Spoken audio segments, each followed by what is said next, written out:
Hello everyone, പുതിയൊരു വീഡിയോയിലേക്ക് എല്ലാവർക്കും സ്വാഗതം. അപ്പോൾ ഇന്ന് നമ്മൾ നോക്കാൻ പോകുന്നത്, നിനക്ക് നാളെ വരാമോ, നിനക്ക് ഉച്ചയ്ക്ക് മുമ്പ് വരാമോ, 2 മണിക്കൂർ കഴിഞ്ഞു വരാമോ, പെട്ടെന്ന് വരാമോ, ഇതൊക്കെ എങ്ങനെയാണ് ഇംഗ്ലീഷിൽ പറയുന്നതെന്ന് ഈ വീഡിയോയിലൂടെ നോക്കാം. സോ വീഡിയോ ഫുള്ളായി കാണാൻ ശ്രമിക്കുക. വീഡിയോയുടെ അവസാനമുള്ള ക്വസ്റ്റ്യൻസിന് ആൻസർ ചെയ്യാൻ ശ്രമിക്കുക. So without wasting time, let's begin. നിനക്ക് നാളെ വരാമോ? Can you come tomorrow? Can you come tomorrow? നിനക്ക് നാളെ നേരത്തെ വരാമോ? Can you come early tomorrow?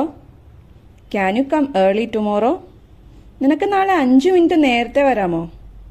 Can you come 5 minutes early tomorrow? Can you come 5 minutes early tomorrow? നിനക്ക് കുറച്ച് കഴിഞ്ഞ് വരാമോ? Can you come a bit later? Can you come a bit later? നിനക്ക് നാളെ കൃത്യം 3 മണിക്ക് വരാമോ? Can you come exactly at 3 p.m. tomorrow? Can you come exactly at 3 p.m. tomorrow?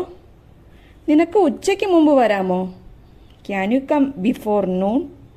Can you come before noon? നിനക്ക് 2 മണിക്കൂർ കഴിഞ്ഞു വരാമോ?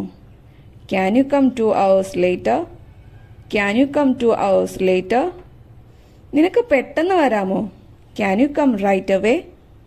Can you come right away? നിനക്ക് അടുത്ത ആഴ്ച എപ്പോഴെങ്കിലും വരാമോ? Can you come sometime next week? Can you come sometime next week? നിനക്ക് തിങ്കളാഴ്ച രാവിലെ വരാമോ? Can you come on Monday morning?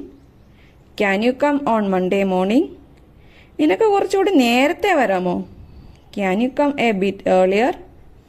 Can you come a bit earlier? നിനക്ക് 2 ദിവസം കഴിഞ്ഞു വരാമോ? ഇതെങ്ങനെ പറയാം? Comment below. അപ്പോൾ ഇന്നത്തെ വീഡിയോ ഇത്രയേ ഉള്ളൂ. വീഡിയോ ഇഷ്ടപ്പെട്ടാൽ ലൈക്ക്, ഷെയർ ആൻഡ് സബ്സ്ക്രൈബ്.